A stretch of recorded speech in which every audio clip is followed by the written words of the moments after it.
തുറന്നാൽ എന്ന മാനസികാരോഗ്യ ചർച്ചയുടെ ഇന്നത്തെ എപ്പിസോഡിലേക്ക് എല്ലാ പ്രേക്ഷകർക്കും ഹൃദ്യമായ സ്വാഗതം. പതിവ് പോലെ ഇന്ന് നമ്മളോടൊപ്പം ഉള്ളത് വിൻസേഷ്യൻ സഭാംഗവും ക്ലിനിക്കൽ സൈക്കോളജിസ്റ്റുമായ സിസ്റ്റർ ഡോക്ടർ ഡോണ തോട്ടത്തിലാണ്. സിസ്റ്ററെ ഏറെ സ്നേഹത്തോടെ ഈ പ്രോഗ്രാമിലേക്ക് നമുക്ക് സ്വാഗതം ചെയ്യാം. സ്വാഗതം സിസ്റ്റർ. സിസ്റ്റർ, ഇന്നത്തെ ഒരു കാലഘട്ടത്തിൽ അല്ലെങ്കിൽ ഇന്നത്തെ ഇപ്പോൾ ഈ അടുത്ത കാലത്ത് നമ്മുടെ കുറേ ചർച്ചകൾക്കും അല്ലെങ്കിൽ നമ്മുടെ ചിന്തകൾക്കും കാരണമാകുന്ന ഒരു കാര്യമാണ് ഈ വിവാഹിതരായ യുവതികളിൽ കാണുന്ന ആത്മഹത്യകൾ. ആ ഒരു പ്രവണത ഇന്ന് കൂടി വരുന്നതായിട്ട് കാണാം. ഇത് ഇന്നത്തെ മാധ്യമങ്ങൾ തന്നെ ചർച്ച ചെയ്യുന്നൊരു വിഷയമാണ്. അതുകൊണ്ട് തന്നെ അല്ലെങ്കിൽ ഇതിനുള്ള കാരണം എന്താണ്, അത് നമുക്ക് കൃത്യമായിട്ട് പറയാൻ സാധിക്കുന്നില്ല. അതിനെക്കുറിച്ചുള്ള ഒരു ചർച്ചയായല്ലോ ഒന്ന്.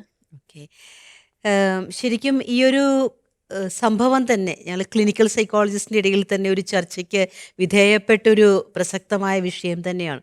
അപ്പോൾ അങ്ങനെ ഞങ്ങൾ ചർച്ചയിലായിരിക്കുമ്പോഴത്തേക്ക് അതിൽ ഒരു മാനസികാരോഗ്യ വിദഗ്ധൻ ചോദിച്ചൊരു കാര്യമാണ്, ഇതെന്താ സീരിയലാണോ അതോ എപ്പിസോഡാണോ എന്ന്. കാരണം ഒരാളിൽ സംഭവിക്കുന്നു, 2 ദിവസത്തിന് ശേഷം വേറൊരാളിൽ സംഭവിക്കുന്നു, മേ ബി ആ സംഭവിച്ചിട്ട് ഒരു 1-2 കിലോമീറ്ററുകൾക്കപ്പുറം തന്നെ വേറൊരാളിൽ സംഭവിക്കുന്നു. അപ്പോൾ ശരിക്കും ഒരു വളരെ നമ്മൾ പറയുന്ന സാംക്രമിക രോഗം പോലെ പിടിച്ചുപോയ ഒരു കാര്യമായിരുന്നു നമ്മൾ ഈ കഴിഞ്ഞ സമയങ്ങളിൽ കണ്ടത്. നമ്മളിവിടെ ചിന്തിക്കേണ്ട പ്രധാനപ്പെട്ട ഒരു കാര്യം എന്താണ് ഇവരെ ആ ഒരു മാനസിക തലത്തിലേക്ക് എത്തിച്ചത് എന്നുള്ളതാണ്. അപ്പോൾ അത് ഒത്തിരിയേറെ കോംപ്ലിക്കേറ്റഡ് ആയിട്ടുള്ള പല സങ്കീർണപരമായിട്ടുള്ള ചില കാര്യങ്ങളെക്കുറിച്ച് നമുക്ക് ചിന്തിക്കേണ്ടതായിട്ടുണ്ട്. പക്ഷെ ഞാൻ ചിന്തിക്കുന്നൊരു കാര്യം, അവർ ഒറ്റപ്പെട്ടു പോയി എന്നവർക്ക് തോന്നി.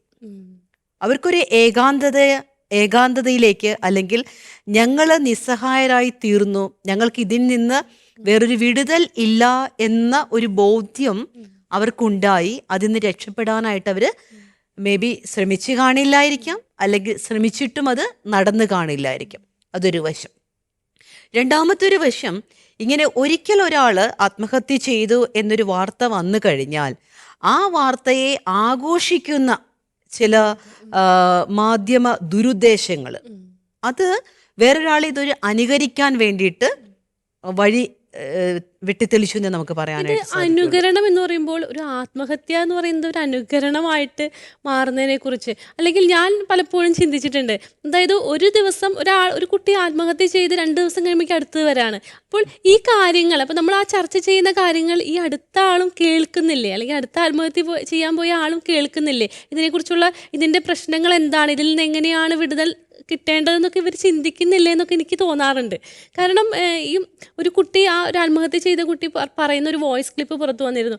അതായത്, എനിക്ക് ആത്മഹത്യ ചെയ്യാൻ പേടിയായിട്ടാണ് ഞാൻ ചെയ്യാത്തത്, ഇതനുഭവിച്ച് ഞാൻ ഇങ്ങനെ നിൽക്കുന്നത് ആത്മഹത്യ ചെയ്യാൻ പേടിയായിട്ടാണ്. പക്ഷെ ഇങ്ങനത്തെ ഒരു സാഹചര്യത്തിൽ ഈ കുട്ടികൾക്ക് എന്താണ് സംഭവിക്കുന്നത്? ഓക്കെ, അപ്പോൾ നമ്മളിവിടെ പ്രത്യേകം ശ്രദ്ധിക്കേണ്ട ഒരു കാര്യം, പ്രത്യേകിച്ച് നമ്മൾ ഈ പെൺകുട്ടികളുടെ കാര്യം, വിവാഹിതരായ അധികം നാളൊന്നും ആയിട്ടില്ല വിവാഹം കഴിഞ്ഞിട്ട്. അപ്പം അങ്ങനെ ഒരു സാഹചര്യത്തിലാണ് പലപ്പോഴും ഇങ്ങനെയുള്ള വാർത്തകൾ നമ്മൾ കാണുന്നത്.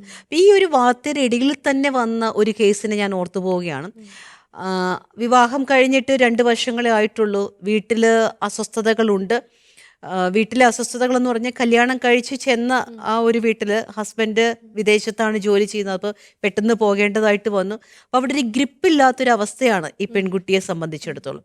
ഒരു ആത്മഹത്യാ പ്രവണതയിലേക്ക് പോകുന്ന ചില പ്രവർത്തനങ്ങൾ കണ്ടുകൊണ്ടാണ് അവർ നമ്മുടെ ഇടയ്ക്ക് കൊണ്ടുവരുന്നത്. അപ്പോൾ അവർ പറയുന്നത്, ഇതിന് മുൻപുള്ള ആത്മഹത്യകളുടെ ഒക്കെ വാർത്തകളിൽ ഞാൻ കണ്ടു ഇതിനുള്ള ശിക്ഷ. അപ്പോൾ പറയുന്നത്, ഇപ്പം ആത്മഹത്യ ചെയ്ത ഒരാളെ കുറിച്ച് അമിതമായിട്ട് വർണ്ണിക്കുകയും അത് പുകഴ്ത്തി പറയുകയും അവർ ആയിരുന്നോ എന്ന് പർവ്വതീകരിച്ച് കാണിക്കുകയും അതോടൊപ്പം തന്നെ ഇതിന് പിന്നിൽ നിന്ന എല്ലാവരെയും കുറ്റപ്പെടുത്തുകയും ചെയ്യുന്നുണ്ട്. അപ്പോൾ ഞാൻ മരിച്ചാലും വേണ്ടിയില്ല, എൻ്റെ ഭർത്താവിൻ്റെ വീട്ടുകാരും ഭർത്താവും ഇതൊന്ന് അനുഭവിക്കണം. അപ്പോൾ ആ ചിന്താഗതി പോകുന്നത് നമ്മൾ ഓർക്കണം. അപ്പോൾ ഒരിക്കലും ചിലപ്പോൾ ഒരു സാധാരണ ഒരു പെൺകുട്ടിയുടെ അല്ലെങ്കിൽ വിവാഹം കഴിഞ്ഞൊരു യുവതിയുടെ മനസ്സിലേക്ക് ചിലപ്പോൾ ഇതല്ലായിരിക്കും വരുന്നത്. അപ്പോൾ ഇന്നത്തെ ഒരു കാലഘട്ടത്തിൽ നമ്മുടെ മക്കൾ ചിന്തിച്ചു പോകുന്ന ഒരു കാര്യം, സ്വന്തം ജീവനും ജീവിതത്തിനും വില ഇടുന്നതിനേക്കാൾ കൂടുതലായിട്ട് വേറൊരാൾ ആക്രമിക്കപ്പെടണം, അല്ലെങ്കിൽ അയാൾ ശിക്ഷിക്കപ്പെടണം. അവിടെ നിരപരാധികൾ ആരാണെന്നോ അല്ലെങ്കിൽ എങ്ങനെയാണ് അതിലേക്ക് ആ സംവിധാനത്തിലേക്ക് വന്നതോ എന്നതല്ല വിഷയം. അപ്പോൾ അത് നമ്മൾ ചിന്തിക്കേണ്ട ഒരു കാര്യം തന്നെയാണ്. അപ്പോൾ ഇത് വെച്ചുകൊണ്ട് തന്നെ നമ്മൾ ചില ഡേറ്റകൾ നമ്മൾ അനലൈസ് ചെയ്യുമ്പോഴും അത് കളക്ട് ചെയ്യുമ്പോഴൊക്കെ നമുക്ക് മനസ്സിലായേക്കുന്നത് ഇപ്പോഴത്തെ ഒരു യൂത്തിൻ്റെ ഇടയിലുള്ള ഒരു മനസ്ഥിതി ഇതുപോലെയാണ്. അതായത് മറ്റുള്ളവരെല്ലാവരും എനിക്ക് ശത്രുക്കളാണ്. അപ്പോൾ ജീവിക്കാൻ വേണ്ടിയിട്ട് ഞാൻ അവിടെ ചെല്ലുന്നു, ഞാൻ ജീവിക്കാനായിട്ട് തുടങ്ങുമ്പോൾ എൻ്റെ ഇഷ്ടങ്ങൾ വേണ്ട രീതിയിൽ കണക്കാക്കപ്പെടുന്നില്ല എന്നുണ്ടെങ്കിൽ അവരെല്ലാവരും ഉപദ്രവകാരികളാണ്, അവരെല്ലാവരും പ്രശ്നക്കാരാണ്, അവരെ നിയമത്തിൻ്റെ മുൻപിൽ കൊണ്ടുവരണം. കാരണം പലപ്പോഴും ചില വിഭാഗീയ ചിന്തകൾ പെൺകുട്ടികളെ അമിതമായിട്ട് മതിക്കുന്നുണ്ട്. ഇപ്പോൾ അവർ മാനസികമായിട്ടോ അല്ലെങ്കിൽ ശാരീരികമായിട്ടോ പീഡനങ്ങൾ ഏറ്റില്ല, അല്ലെങ്കിൽ അവർക്ക് വിഷമങ്ങൾ ഇല്ലായിരുന്നു എന്നല്ല ഞാനിവിടെ പറയാനായിട്ട് ഉദ്ദേശിക്കുന്നത്. വിഷമങ്ങൾ ഉണ്ടായിരുന്നിരിക്കണം, അല്ലെങ്കിൽ തീർച്ചയായിട്ടും അവരൊറ്റപ്പെടുന്ന കാര്യങ്ങൾ ഉണ്ടായിരിക്കണം. പക്ഷേ അവിടെയൊക്കെ അതിനെ അതിലംഘിക്കുവാൻ അല്ലെങ്കിൽ അഭിമുഖീകരിക്കുവാനും ഓവർകം ചെയ്യുവാനും നമ്മുടെ ഈ സിസ്റ്റത്തിന് സാധിക്കും എന്നൊരു അറിവാണ് നമ്മുടെ ഇത് മക്കൾക്ക് വേണ്ടത്. പറഞ്ഞപ്പോഴാണ് അല്ലെങ്കിൽ ഈ സ്വന്തം ജീവൻ നഷ്ടപ്പെടുത്തുക എന്നതിൽ പകരമായിട്ട് ഇങ്ങനെയുള്ള അനുഭവങ്ങൾ ഉണ്ടാകുമ്പോൾ അതിനോട് ഏത് രീതിയിലാണ് പ്രതികരിക്കേണ്ടതെന്ന് ഇന്നത്തെ കുട്ടികൾക്ക് അറിയില്ല എന്ന് തോന്നുന്നു.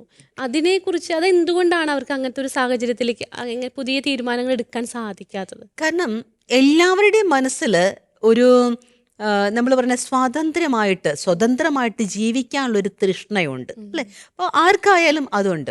അപ്പോൾ ചിലപ്പോൾ നമ്മുടെ സൊസൈറ്റി നമുക്ക് കൽപ്പിക്കുന്ന ചില അതിർവരമ്പുകളും ലംഘിക്കാൻ പറ്റാത്ത രേഖകളും അതിർരേഖകളൊക്കെ ഉണ്ടായിരിക്കും. അപ്പോൾ ഇന്നത്തെ ഒരു സാഹചര്യത്തിൽ പ്രത്യേകിച്ച് ഒരു ഗ്ലോബലൈസേഷൻ, വിമൻ എംപവർമെൻറ്റ്, സ്ത്രീ ശാക്തീകരണം എന്നൊക്കെ പറഞ്ഞു വരുമ്പോൾ തെറ്റായ ഒരു മനോഭാവത്തിലും നമ്മുടെ പെൺകുട്ടികൾ അതിനെ മനസ്സിലാക്കുന്നുണ്ട്.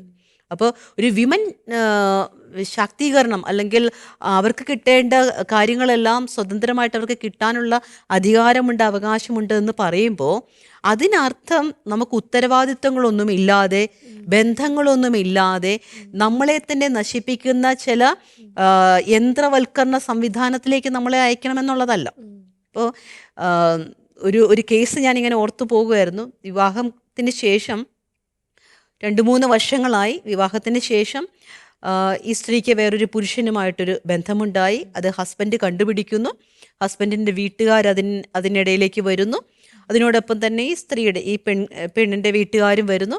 ഇവർ തമ്മിലുള്ള ഒരു ചർച്ചകളിൽ പെണ്ണ് പറയുന്നൊരു കാര്യമാണ്, ശരിയാണ്, ഇയാളെൻ്റെ ഭർത്താവാണ്, ഇയാൾ എനിക്ക് ആവശ്യമായിട്ടുള്ള കാര്യങ്ങളെല്ലാം ചെയ്തു തരുന്നുണ്ട്, ഞാൻ ഈ വീട്ടിലാണ് താമസിക്കുന്നത്, പക്ഷേ എനിക്ക് ഇയാളേക്കാൾ കൂടുതലായിട്ട് ഞാൻ പരിചയപ്പെട്ട ആ വ്യക്തിയെ എനിക്ക് ഇഷ്ടമാണ്, അങ്ങനെ സ്നേഹിക്കാനുള്ള സ്വാതന്ത്ര്യമില്ലേ? അപ്പോൾ ആ ഒരു ലിബറലിസം എന്നൊക്കെ പറയുന്നത് നമ്മുടെ ഇന്നത്തെ ഒരു സംസ്കാരത്തിനും പ്രത്യേകിച്ചൊരു കുടുംബത്തിനും യോജിക്കുന്ന രീതിയല്ല. ഒരു ഭാര്യ ഭർത്താവ് എന്ന് പറയുമ്പോൾ അവർക്ക് തമ്മിലുള്ള വിശ്വാസ്യതയുണ്ട്, അവരുടെ തമ്മിലുള്ളൊരു ബന്ധമുണ്ട്. ആ ബന്ധത്തിലേക്ക് മൂന്നാമതൊരാൾ വരിക, അത് ഭാര്യയ്ക്കായാലും ഭർത്താവിനായാലും അവർക്ക് പറ്റില്ല. അപ്പോൾ ഈ ഒരു ചർച്ചയിൽ നമ്മൾ ആ പെൺകുട്ടിയോട് ചോദിക്കുവാണ്, ഇതേ സമയം നിന്റെ ഭർത്താവിന് അദ്ദേഹം ജോലി ചെയ്യുന്നിടത്ത് നിന്ന് വേറൊരു പെൺകുട്ടിയുമായിട്ട് ഇഷ്ടമാണ്, നിന്നേക്കാൾ കൂടുതലായിട്ട് അയാൾക്ക് ആ പെൺകുട്ടിയെ ഇഷ്ടമാണ്, പക്ഷേ വീട്ടിലേക്ക് വിളിച്ചു കൊണ്ടുവരുന്നില്ല, കല്യാണം കഴിക്കുന്നില്ല, ആ ഇഷ്ടം തുടരുകയാണ് എന്ന് നീ അറിഞ്ഞാൽ നീ എങ്ങനെയായിരിക്കും പ്രതികരിക്കുന്നത്? പെൺകുട്ടി പറഞ്ഞാൽ എനിക്ക് പ്രശ്നമല്ല. അപ്പം അവിടെ എവിടെയൊക്കെയോ നമ്മുടെ ധാർമ്മികതയെ ചോദ്യം ചെയ്യപ്പെടുകയാണ്. അപ്പം അത് ചിലപ്പം ഒരു ഭൂരിഭാഗം സ്ത്രീകളുടെയും മനസ്സിലിരിപ്പല്ലായിരിക്കും. ഇങ്ങനെ 1-2 പേർ ഇങ്ങനെ ചിന്തിക്കുന്നു. ആ ചിന്ത കേട്ടുകൊണ്ടിരിക്കുമ്പോൾ അല്ലെങ്കിൽ അത് കണ്ടുകൊണ്ടിരിക്കുമ്പോൾ ഉണ്ടാകുന്ന ഒരു മാറ്റമാണെന്ന് തോന്നിയിട്ടുണ്ട്. ഇപ്പം തീർച്ചയായിട്ടും ഗാർഹിക പീഡനങ്ങൾ അനുഭവിക്കുന്ന ഒത്തിരിയേറെ സ്ത്രീകളുണ്ട്, പുറത്ത് ആരോടും പറയാൻ പറ്റാത്ത ഒരു രീതിയിലൊക്കെയുള്ള. ഇപ്പം ഒരു പ്രാവശ്യം ഞാൻ ഓർക്കുകയാണ്, ഒരു വനിതാ ശിശുക്ഷേമ വകുപ്പുമായിട്ട് ഉള്ളൊരു മീറ്റിങ്ങിൽ അവർ പറഞ്ഞൊരു കാര്യമാണ്, സിസ്റ്ററെ പല കുടുംബങ്ങളിലും ഇപ്പം സ്ത്രീകൾ വീർപ്പ് മുട്ടുന്നുണ്ട്, പക്ഷെ അവർക്കത് നേരെ വന്ന് പറയാനായിട്ട് സാധിക്കില്ല. കാരണം ഇമ്മീഡിയറ്റ് ആയിട്ട് വേണ്ട ഒരു പ്രതിവിധി അല്ല അവർക്ക് വേണ്ടത്. അവർക്ക് അവരുടെ കുഞ്ഞുങ്ങളോടൊപ്പം ഭർത്താവിനോടൊപ്പം ആ കുടുംബത്തിൽ നിലനിന്ന് പോകണം. അപ്പം ആ ഒരു സംവിധാനം ആണ് അവർക്ക് വേണ്ടത്. അപ്പോൾ പെട്ടെന്ന് തന്നെ ഒരു കേസ് ഫയൽ ചെയ്ത് അല്ലെ പെട്ടെന്ന് തന്നെ ഒരു പോലീസ് സ്റ്റേഷനിലേക്ക് ചെന്ന് അവർക്ക് പെട്ടെന്ന് ബന്ധം ഉപേക്ഷിക്കാനൊന്നും അവർക്ക് താല്പര്യമില്ല. അപ്പം അവിടെയാണ് നമ്മുടെ സാമൂഹ്യ പ്രതിബദ്ധതകൾ, അതുപോലെ തന്നെ നിയമത്തിൻ്റെ ചില സ്വാധീനങ്ങളൊക്കെ ആവശ്യമായിട്ടുള്ളൂ. ഇപ്പോൾ ഒത്തിരി ഉണ്ട്. സ്ത്രീകളെ സംബന്ധിച്ചിടത്തോളം ചില നിയമങ്ങൾ എനിക്ക് തോന്നിയിട്ടുണ്ട് പുരുഷന്മാരെ കുടുക്കാനുള്ള നിയമങ്ങളാണോ എന്ന് പോലും നമുക്ക് തോന്നിക്കുമാറായിട്ടുള്ള ചില നിയമങ്ങളുണ്ട്. അപ്പം എങ്കിലും സ്ത്രീ സുരക്ഷ ഇന്ന് നമ്മുടെ ഈ ഒരു ചുറ്റുപാടിൽ അർഹിക്കപ്പെടുന്നൊരു കാര്യമാണ്, കിട്ടുന്നുണ്ട്. അത് പക്ഷേ അതിനെ ഉൾക്കൊള്ളുന്ന രീതിക്കാണ് ഇനി മാറ്റം വരേണ്ടത്. അപ്പം നമ്മൾ നേരത്തെ പറഞ്ഞ സ്വാതന്ത്ര്യം എന്ന് പറയുന്നത്, സുരക്ഷ എന്ന് പറയുമ്പോൾ അത് പൂർണ്ണമായിട്ട് അവർക്ക് കിട്ടുന്നുണ്ടോ? ശരിക്കും സ്ത്രീ എന്ന് പറയുന്നതിനെ നമ്മൾ ചിന്തിക്കുകയാണെങ്കിൽ, അതായത് കുറച്ചു കാലം അല്ലെങ്കിൽ ഒരു ബാല്യവും കൗമാരവും സ്വന്തം മാതാപിതാക്കളുടെ ലാളനയേറ്റ് കുടുംബത്തിൽ ജീവിച്ച് ഒരു ചെടി നമ്മൾ പറിച്ചു നടന്ന പോലെയാണ്. പറിച്ചു നട്ട ആ ചെടിക്ക് ആ മണ്ണുമായിട്ടൊന്ന് ചേരണമെങ്കിൽ കുറച്ച് സമയം എടുക്കും. പക്ഷെ ആ ഒരു സമയം എടുക്കാനുള്ള ക്ഷമ അല്ലെങ്കിൽ ആ ഒരു സാഹചര്യവുമായിട്ട് അവർക്ക് ഒത്തിണങ്ങാൻ പലപ്പോഴും ഇന്നത്തെ ഒരു കാലഘട്ടത്തിലെ കുട്ടികൾക്ക്, അത് യുവാക്കളായാലും യുവതികളായാലും സാധിക്കുന്നില്ല. പുതിയൊരു സാഹചര്യത്തിൽ പറിച്ചു നടുമ്പോൾ നമ്മൾ മാറേണ്ട ചില മാറ്റങ്ങളുണ്ടെന്ന് അവർക്ക് സാധിക്കുന്നില്ല. അതെന്തുകൊണ്ടായിരിക്കാം? ഈ ഒരു ജനറേഷൻ്റെ ഇപ്പം നമുക്കറിയാം ഈ ഒരു കാലഘട്ടത്തിൽ യങ്സ്റ്റേഴ്സ് ആയിട്ട് വരുന്നത്, പ്രത്യേകിച്ച് ന്യൂലി മാരിഡ് ലൈഫിലേക്കൊക്കെ വരുന്ന ആ ഒരു ജനറേഷൻ നമ്മൾ ജെൻസി എന്നാണ് പറയുന്നത്. അപ്പോൾ ആ ഒരു കാലഘട്ടത്തിലെ മക്കളുടെ, അതായത് വ്യക്തികളുടെ ഒരു പ്രത്യേകത എന്ന് പറയുന്നത് ഒരു ഇൻസ്റ്റന്റ് ഗ്രാറ്റിഫിക്കേഷനാണ്. എല്ലാ കാര്യങ്ങളും സഡനായിട്ട്. ഇപ്പോൾ അവർക്കൊരു ജോലി കിട്ടണമെങ്കിൽ അവർക്ക് വെയിറ്റ് ചെയ്യാൻ സമയമില്ല, അല്ലെങ്കിൽ പൈസ ഉണ്ടാക്കണമെങ്കിൽ വെയിറ്റ് ചെയ്യാൻ സമയമില്ല. റിലേഷൻഷിപ്പ് എന്ന് പറയുന്ന സുദൃഢമാക്കണമെങ്കിൽ അതിന് ഒരു ലോങ് ലാസ്റ്റിംഗ് ഇഫക്റ്റ് കൊണ്ടുവരണമെങ്കിൽ അതിന് സമയമില്ല. ഇന്നത്തെ കാലഘട്ടത്തിൽ എല്ലാം പൊടുന്നനെ ഇൻസ്റ്റന്റ് ആണ്. നമ്മൾ പറയുന്ന ഒരു ഫാസ്റ്റ് ഫുഡ് ഒരു എസ്റ്റാബ്ലിഷ്മെന്റ് അതിൻ്റെ അകത്ത് വന്നു. അതാണ് അവരുടെ ഒരു മനോഭാവം. സുഖവും ദുഃഖവും ഇടകലർന്നതാണ് ജീവിതം എന്ന് ഇപ്പോഴത്തെ കുട്ടികൾക്ക് അറിയില്ല. വെയിറ്റ് ആൻഡ് സീ എന്ന് പറയുന്ന ഒരു കാര്യത്തിലേക്ക് വരാൻ ബുദ്ധിമുട്ട് അനുഭവപ്പെടുന്നതായിട്ട് ഇപ്പം നമ്മൾ ഈ പറയുന്നത് എല്ലാവരും ഉദ്ദേശിച്ചുകൊണ്ടല്ല. പക്ഷേ ഒരു കേവലം ഒരു ന്യൂനപക്ഷമാണെങ്കിലും ഇതേപോലെ പെൺകുട്ടികൾ ചിന്തിക്കുകയും ഇതേപോലെയുള്ള പ്രശ്നങ്ങളിലേക്ക് വരികയും ചെയ്യുമ്പോഴാണ് ഒരു ചെറിയ മേ ബി ഒരു 10% ഒരു 20% ആയിരിക്കാം ഇതേപോലുള്ള ആത്മഹത്യയിലേക്ക് വരികയും അല്ലെങ്കിൽ ചിലപ്പോൾ കൊലപാതകങ്ങളിലേക്കൊക്കെ വരികയൊക്കെ ചെയ്തത്. പക്ഷേ അങ്ങനെയുള്ളവരെയും നമ്മുടെ സമൂഹം വേണ്ട രീതിയിൽ കാണുകയും കൈകാര്യം ചെയ്യുകയും ചെയ്യണം. അപ്പോൾ എനിക്ക് തോന്നുന്നത് ഇതിൻ്റെ അകത്ത് കുറേയൊക്കെ മാതാപിതാക്കൾക്കൊരു പങ്കുണ്ട്. മാതാപിതാക്കൾ മാത്രമല്ല, സഹോദരങ്ങൾക്കുണ്ട്, നമ്മുടെ സൊസൈറ്റിക്കുണ്ട്. മതപരമായിട്ടുള്ളൊരു കാഴ്ചപ്പാട്, രാഷ്ട്രീയപരമായിട്ടുള്ളൊരു കാഴ്ചപ്പാടൊക്കെ ഇതിലേക്ക് നമ്മൾ ഫോക്കസ് ചെയ്യേണ്ടതായിട്ടുണ്ട്. ഇപ്പോൾ ടീച്ചർ നേരത്തെ പറഞ്ഞ പോലെ ഈ ലാളനങ്ങളേറ്റു അല്ല സ്നേഹം കിട്ടിയെന്ന് പറഞ്ഞു. അപ്പോൾ ഈ സ്നേഹം എന്ന് പറയുന്നത് ചോദിക്കുന്നത് അപ്പോൾ തന്നെ കിട്ടുമ്പോൾ, അല്ലെങ്കിൽ ഞാൻ ആഗ്രഹിക്കുന്നത് മുഴുവനും എനിക്ക് ലഭിക്കുമ്പോൾ ഉണ്ടാകുന്ന ഒരു അനുഭൂതിയല്ല സ്നേഹമെന്ന് പറയുന്നത്. സ്നേഹമെന്ന് പറയുന്ന അയാളുടെ ശാരീരികമായിട്ടുള്ള വളർച്ചയോടൊപ്പം തന്നെ ബൗദ്ധിക വളർച്ച, ധാർമ്മിക വളർച്ച, ഒരു സമഗ്രതയാർന്ന വ്യക്തിത്വത്തിലേക്കും ജീവിതത്തിൻ്റെ പല പടികളിലേക്കും, പല ട്രാൻസിഷൻ പീരീഡുകൾ നമുക്കുണ്ടല്ലോ, അപ്പം അതിലേക്കെല്ലാം വളരെ ഇഫക്റ്റീവായിട്ട് കടന്നു ചെല്ലാനുള്ള ഒരാളുടെ നിശ്ചയദാർഢ്യമാണ്. അതായിരിക്കണം സ്നേഹം കൊണ്ട് വളർത്തേണ്ടത്. ഇപ്പോൾ കൊച്ചുകുട്ടികൾ, ഇപ്പം നമ്മൾ സാധാരണ പറയാറുണ്ട് പെൺകുട്ടികൾക്ക് വിവാഹപ്രായമൊക്കെ എത്തുമ്പോഴത്തേക്കും ചില പ്രീമാരിറ്റൽ കോഴ്സുകളിൽ അല്ലെങ്കിൽ അങ്ങനത്തെ കൗൺസിലിംഗ് സെഷനിലൊക്കെ സംവദിക്കുമ്പോഴത്തേക്കും ഞാൻ ചോദിക്കാറുണ്ട്, ആൺകുട്ടികളുടെ ആണെങ്കിലും പെൺകുട്ടികളുടെ ആണെങ്കിലും ഭക്ഷണമൊക്കെ ഉണ്ടാക്കാൻ അറിയാമോ? ഒരു വീട് കൊണ്ടുപോകാൻ അറിയാമോ? അല്ലെങ്കിൽ എൻ്റെ കൂടെയുള്ള എൻ്റെ ജീവിത പങ്കാളിയുടെ ഇമോഷൻസിനെയും ഫീലിങ്സിനെയൊക്കെ വാലിഡേറ്റ് ചെയ്യാൻ അറിയാമോ? ഒരാൾ വിഷമിച്ചിരിക്കുമ്പോൾ എൻ്റെ ഒരു ഹാഫ് പാർട്ട് അവിടെ വിഷമിച്ചിരിക്കുവാണ്, അല്ലെങ്കിൽ അവരുടെ അപ്പനും അമ്മയും അവരുടെ കുടുംബാംഗങ്ങൾ എന്നൊക്കെ പറയുമ്പോൾ അവിടേക്കൊക്കെ കയറി ചെല്ലാൻ പറ്റുന്ന വിശാല മനസ്ഥിതി ഉണ്ടോ? അതൊക്കെ നമ്മുടെ മക്കൾക്ക് ഉണ്ടോ എന്നുള്ളത് അറിയണം. അതെല്ലാം ആ ഒരു പക്വത വരുമ്പോൾ മാത്രമാണ് അവർ വിവാഹത്തിലേക്ക് എത്തിക്കാൻ പാടും. പിന്നെ നമ്മൾ ചെയ്യേണ്ട ഒരു കാര്യം, ഇപ്പം എല്ലാം അറിഞ്ഞ് എല്ലാം പഠിച്ചിട്ട് ഒരു വിവാഹ ജീവിതത്തിലേക്ക് കടക്കുക എന്ന് പറഞ്ഞു കഴിഞ്ഞാൽ നടക്കില്ല. അപ്പം അവിടെയാണ് ഫാമിലി സപ്പോർട്ട്. ഒരു പതിറ്റാണ്ടിലധികം ഗുഡ്നസ് ടിവിയോടൊപ്പം ആത്മീയ ജീവിതയാത്ര നടത്തിയ പ്രിയ പ്രേക്ഷകർക്ക് മുമ്പിൽ സാഭിമാനം സമർപ്പിക്കുന്നു. OTT പ്ലാറ്റ്ഫോമായ ആമസോൺ ഫയർ സ്റ്റിക്കിൽ ഗുഡ്നസ് ടെലിവിഷൻ ലഭ്യമാകുന്നു.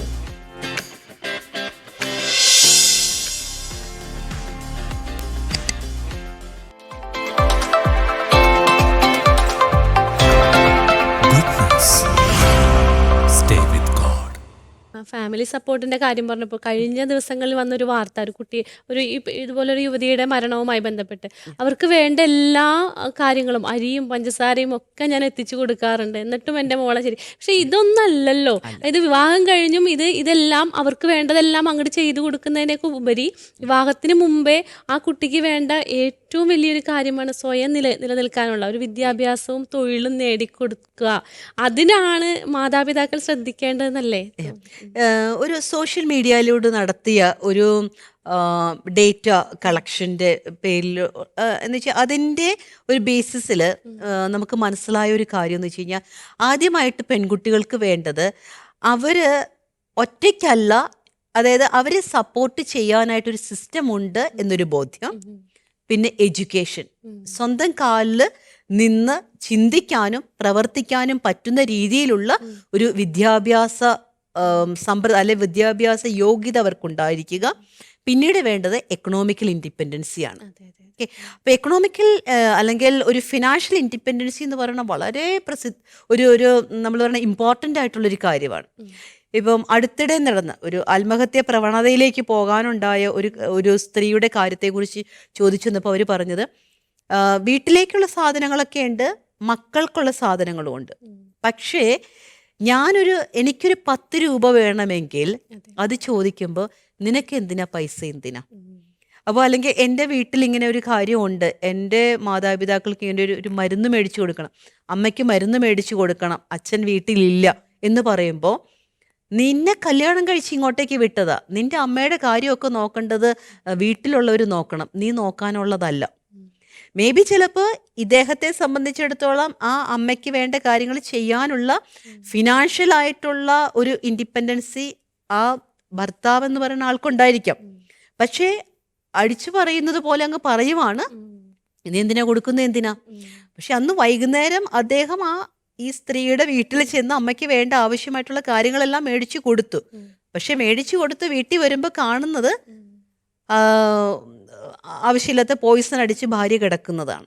അപ്പോൾ അദ്ദേഹം പറഞ്ഞു, സിസ്റ്റർ ഞാനിതൊക്കെ ചെയ്യുമായിരുന്നു, പക്ഷേ ചെയ്യുമെങ്കിലും അദ്ദേഹം അവിടെ പറഞ്ഞു വന്ന കാര്യം എന്തായിരുന്നു, നിനക്ക് എന്തിനാ? അപ്പോൾ ഈ മാനസികമായിട്ട് വിഷമിപ്പിക്കുന്ന ഒരു കാര്യമാണ്, നമുക്കൊരാളെ സഹായിക്കാൻ പറ്റുന്നില്ല, എനിക്കതിനുള്ളൊരു സ്വാതന്ത്ര്യമില്ല, എനിക്ക് സഞ്ചാര സ്വാതന്ത്ര്യം കിട്ടുന്നില്ല, അല്ലെങ്കിൽ ഇത് പറഞ്ഞപ്പോഴാണ് സിസ്റ്റർ ഒരു പ്രധാനപ്പെട്ട ഒരു കാര്യമായിട്ട് എനിക്ക് തോന്നിയത്.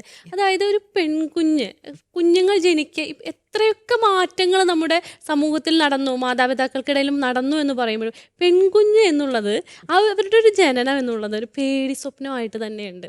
അതുകൊണ്ട് തന്നെ ഈ പെൺകുട്ടികളെ വളർത്തുന്ന രീതിയിലും ഇവർക്കൊരു സ്വാതന്ത്ര്യം, ശരിക്കും ഇവർ ചില കാര്യങ്ങൾ നമ്മൾ അനുഭവിച്ച് തന്നെ മനസ്സിലാക്കേണ്ടതുണ്ട് അല്ലേ? ആ ഒരു സാഹചര്യത്തിൽ സാഹചര്യം അവർക്ക് കൊടുക്കാത്തതല്ലേ പിന്നീട് അവർ സ്വന്തമായിട്ട് ഒരു കാര്യങ്ങൾ ചെയ്യുമ്പോൾ അവർക്ക് ചെയ്യാൻ സാധിക്കാത്തതും, അവർക്ക് ഇങ്ങനെയുള്ള ദൂഷ്യഫലങ്ങൾ, ഇങ്ങനെയുള്ള അനുഭവങ്ങൾ കിട്ടാത്തതുമല്ലേ അവരുടെ പ്രശ്നം? ഇപ്പം ടീച്ചർ പറഞ്ഞതിനോട് യോജിച്ചു പോകുന്ന വേറൊരു കാര്യമാണ്, ഒരിക്കൽ ഒരു സ്ത്രീ എന്നോട് പറഞ്ഞൊരു കാര്യം. അപ്പോൾ ഇത്രയൊക്കെ പീഡനങ്ങൾ അനുഭവിച്ചിട്ടും എനിക്ക് മനസ്സിലായി, അവർ പറഞ്ഞപ്പോഴത്തേക്ക് എനിക്ക് മനസ്സിലായി, ഭർത്താവിൻ്റെ വീട്ടിൽ നിന്നും ഭർത്താവിൻ്റെ ഇടുക്കയിൽ നിന്നും ബാക്കി എല്ലാവരുടെ ഇടുക്കയിൽ നിന്നും അവർക്ക് കിട്ടുന്ന പീഡനങ്ങളും വിഷമങ്ങളൊക്കെ ഇത് കേട്ട് കഴിഞ്ഞപ്പോഴത്തേക്ക് അതൊരു ഫിസിയോളജിക്കൽ പ്രോബ്ലവുമായിട്ടാണ് ഡോക്ടറിൻ്റെ അടുത്ത് പോയത്. ഡോക്ടറാണ് നമ്മുടെ അടുത്തേക്ക് സെൻഡ് ചെയ്യുന്നത്. അപ്പോൾ ഞാൻ ചോദിച്ചു, ഇത്രയൊക്കെ വിഷമങ്ങൾ ഇയാൾ അനുഭവിച്ചു പോയിട്ടും ഇയാൾ എന്തുകൊണ്ടാണ് അതിന് പ്രതികരിക്കാതിരുന്നത്? അപ്പോൾ പ്രതികരണം എന്ന് പറയുന്നത് അടുത്തയാളെ തല്ലുന്നതോ മാത്രമല്ലല്ലോ. ഞാനെന്ന് പറയുന്ന ഒരു വ്യക്തിക്ക് ഞാൻ കൊടുക്കേണ്ട ഒരു വാല്യൂ ഉണ്ട്, വാലിഡേഷൻ ഉണ്ട്. അപ്പം എന്നെ അതിനേക്കാൾ കൂടുതലായിട്ടും എന്നെ ഡിഗ്രേഡ് ചെയ്ത് കഴിയുമ്പോൾ അത് ചോദിക്കാനും പറയാനുള്ള ഒരു അവകാശവും അതിനുള്ളൊരു ബോൾഡ്നെസ് ഒക്കെ എനിക്ക് വേണ്ടേ? അപ്പം ഞാൻ ചോദിച്ചു, താൻ എന്താ അതിനെക്കുറിച്ചൊന്നും പറയാതിരുന്നത്? ഇത്രയും നാൾ ഇതുപോലെ ഇങ്ങനെ അനുഭവിച്ച് അവസാനം നമ്മൾ പറയുന്ന പോലെ എന്തും വന്നോട്ടെ എന്നുള്ളൊരു രീതിയിലേക്ക് മാറിക്കഴിഞ്ഞു. അപ്പോൾ അവർ പറയുന്നത്, സിസ്റ്ററെ, കുഞ്ഞുനാൾ മുതൽ എന്നെ പഠിപ്പിച്ചേക്കുന്നൊരു കാര്യം, നീ പെണ്ണാണ്, നീ ഒരാളോട് പോലും മറുത്ത് സംസാരിക്കരുത്. അപ്പം ഞാൻ പറയുന്നത്, പെൺകുട്ടി ആയാലും ശരി ആൺകുട്ടി ആയാലും ശരി, തെറ്റ് കണ്ടാൽ തെറ്റാണെന്ന് അസേർട്ടീവായിട്ട് പറയാൻ കുഞ്ഞിനെ പഠിപ്പിക്കണം. നോ പറയേണ്ടടുത്ത് നോ പറയാൻ കുട്ടിയെ പഠിപ്പിക്കണം. അപ്പം ഇത് പഠിപ്പിക്കാതെ വന്നു അഡോളസെൻ്റ് ആയപ്പോഴും ഈ കുഞ്ഞിനുണ്ടായ കുറേ അഭിമാന പ്രശ്നങ്ങളുടെ കുറേ പ്രശ്നങ്ങളുണ്ട്. പക്ഷെ ഇത് ഒരാളോട് തുറന്നു പറയാനില്ല. നമ്മൾ എപ്പോഴും ഓർക്കണം, നമ്മുടെ മനസ്സിൽ വരുന്ന ചിന്തകൾ അല്ലെങ്കിൽ നമ്മൾ അനുഭവിക്കുന്ന വികാരങ്ങൾ അത് അതേപടി ഒരാളോട് വളരെ കോൺഫിഡൻഷ്യലായിട്ട് നമുക്ക് പറയാൻ സാധിക്കുന്നുണ്ടെങ്കിൽ അവിടെ തന്നെ നമുക്ക് ഒരു ക്യുവർനെസ് അല്ലെങ്കിൽ നമ്മുടെ ഒരു ഉണർവുണ്ടാവുകയാണ് ചെയ്യുന്നത്. അപ്പം അതൊന്നും ഈ കുഞ്ഞിന് നടന്നിട്ടില്ല. അങ്ങനെ വന്നു കല്യാണം കഴിച്ച് വിടുന്ന അന്ന് കുട്ടിയുടെ മാതാപിതാക്കൾ പറയുന്നത്, ഞങ്ങളുടെ ബാധ്യതകളെല്ലാം തീർന്നു, നിനക്ക് തരേണ്ട വീതം കാര്യങ്ങളിൽ നിന്നെല്ലാം എടുത്ത് നിനക്കാവശ്യമുള്ള സ്വർണവും കാര്യങ്ങളൊക്കെ ആയിട്ട് തരികയാണ്. ഇനി നിനക്ക് ഈ വീടുമായിട്ടൊക്കെ വരാം, പോകാം, അതിനപ്പുറത്തേക്ക് നീ ചിന്തിക്കരുത്, ബാധ്യതകൾ തീർത്താണ് വിടുന്നത്. നീ എന്ന് പറയുന്ന ഒരു ബാധ്യത അങ്ങ് തീർത്തു കഴിഞ്ഞപ്പോൾ ഞങ്ങൾക്കൊരു ഭാരം ഒഴിഞ്ഞതുപോലെ. അപ്പം ഇത് കേട്ടു പോകുന്ന ഒരു പെണ്ണിനെ സംബന്ധിച്ചിടത്തോളം അവൾ ചെല്ലുന്നിടത്ത് നിൽക്കുക എന്നല്ലാതെ അതിനപ്പുറത്തേക്ക് അവളെ സപ്പോർട്ട് ചെയ്യുന്ന ഒരു ഫാമിലി ഉണ്ടെന്ന് വിചാരിക്കാൻ പറ്റുമോ? എവിടെയാ ആ കുട്ടിക്കൊരു സഹായം കിട്ടുന്നത്? ഇനി നമ്മൾ പറയും നിയമസഹായങ്ങളും കാര്യങ്ങളും ഉണ്ടെങ്കിലും അവിടെ വരെ ചെല്ലണ്ടേ? ആരും മനസ്സ് തുറന്ന് അറിയുന്നില്ലല്ലോ ഇങ്ങനെ ഒരു വേദനയിലൂടെ കടന്നു പോവുകയാണെന്ന്. അപ്പോൾ ഇതുപോലെ നിശബ്ദമായിട്ട് പല വേദനകളും അനുഭവിച്ചു പോകുന്ന പെൺമക്കളുണ്ട്. ഇപ്പോൾ ഞാൻ കഴിഞ്ഞ ദിവസം ഒരു ആർട്ടിക്കിൾ വായിച്ചപ്പോഴത്തേക്ക് ഞാൻ കേട്ടതാണ്, സ്വന്തം മാതാപിതാക്കളോട് ഒരു മകള് പറയുന്നത് പോലെയാണ് ആ ആർട്ടിക്കിൾ പറഞ്ഞത്. അപ്പോൾ പറയുവാണ്, നിങ്ങളുടെ വാർദ്ധക്യത്തിൽ ഒരു മകൾ കൂടി വന്ന് നിങ്ങളെ സഹായിക്കാനായിട്ട് കൂടെ നിൽക്കുന്നതല്ലേ അവളുടെ ആ ഒരു യൗവനത്തിലെ പൊലിഞ്ഞുപോയ അവളുടെ ഓർമ്മകളിൽ ജീവിക്കുന്നതിനേക്കാൾ ഭേദമെന്നുള്ളത് ശരിക്കും നമ്മൾ ചിന്തിക്കേണ്ട ഒരു കാര്യമാണ്. അപ്പം നമ്മൾ ഈ ആത്മഹത്യ ചെയ്യുന്നവരെ അവരെ വലിയ പർവ്വതീകരിച്ച് അല്ലെങ്കിൽ അത് വലിയ നല്ല കാര്യമായി പോയി അല്ലെങ്കിൽ അതിന് പുറകെ നിന്ന് പ്രവർത്തിച്ചവരെ കുറ്റം പറഞ്ഞിട്ട് കാര്യമില്ല. ഇവിടെ നമ്മൾ ചിന്തിക്കേണ്ട ഒരു കാര്യം, ഞാനെന്ന് പറയുന്ന വ്യക്തിക്ക് ഒരു വാലിഡേഷൻ കൊടുക്കാനായിട്ട് എനിക്ക് ഈ ലോകത്തിൽ ജീവിക്കാനുള്ള അവകാശമുണ്ട് എന്ന ഒരു ബോധ്യത്തിലൂടെ വേണം പെൺമക്കളെ അവരുടെ കൗമാരത്തിലും യൗവനത്തിലും ഒക്കെ വളർത്താനായിട്ട്. അവർക്ക് സ്വയം നിലനിൽക്കാനുള്ളൊരു എക്കണോമിക്കലായാലും അവർക്ക് നിലനിൽക്കാനുള്ള അത് മാതാപിതാക്കളുടെ ഒരു കടമയാണ്. ഇപ്പോൾ കുട്ടികളായിരിക്കുമ്പോൾ ചിലപ്പോൾ പറഞ്ഞു കൊടുത്ത് അവർക്ക് മനസ്സിലാവത്തില്ല. പക്ഷേ ഈ കൗമാരപ്രായത്തിലും യൗവനത്തിലേക്ക് കടക്കുമ്പോഴും എല്ലാം മാതാപിതാക്കളുടെയും മറ്റു സഹോദരങ്ങളുടെയും കുടുംബത്തിൻ്റെയും വലിയൊരു ഉത്തരവാദിത്വമാണ് അവളെ ഇൻഡിപെൻഡൻറ്റ്, മാനസികമായി ശാരീരികമായി സാമ്പത്തികമായി ധാർമ്മികമായിട്ടെല്ലാം നിലപാടുകളുള്ളവളായിട്ട് വളർത്താനും ഇനി അവള് എന്ന് പറയുന്ന ആ ഒരു വ്യക്തിക്ക് വേണ്ട പിന്തുണ കൊടുക്കാനും. അപ്പോൾ പിന്തുണ കൊടുക്കേണ്ട സമയത്ത് കൊടുക്കാനും നമ്മൾ അറിഞ്ഞിരിക്കണം. അപ്പം അങ്ങനെയൊക്കെ വരുമ്പോഴത്തേക്ക് തന്നെ ആരെങ്കിലുമൊക്കെ സഹായിക്കാനുണ്ട്. നമ്മളെപ്പോഴും പറയുന്നത് വിരിച്ച കൈകളിൽ പിടിക്കാനായിട്ട് കൂടെ നിൽക്കാൻ ആളുണ്ട് എങ്കിൽ ആർക്കും ഉയർന്ന് പ്രശോഭിക്കാൻ പറ്റുന്ന ഒരു സാഹചര്യത്തിലും ലോകത്തിലുമാണ് നമ്മൾ ജീവിക്കുന്നത്. മനം തുറന്നാലെന്ന മാനസികാരോഗ്യ ചർച്ചയുടെ ഇന്നത്തെ എപ്പിസോഡ് ഇവിടെ അവസാനിക്കുകയാണ്. ചർച്ചയിൽ പങ്കെടുത്ത സിസ്റ്റർ ഡോക്ടർ ഡോണ തോട്ടത്തിലിന് ഏറെ സ്നേഹത്തോടെ നന്ദി അറിയിക്കുന്നു. നന്ദി സിസ്റ്റർ. അടുത്തയാഴ്ച ഇതേ സമയം ഇതേ ദിവസം പുതിയൊരു വിഷയവുമായി നമുക്ക് കണ്ടുമുട്ടാം. അതുവരെ ഏവർക്കും നന്ദി.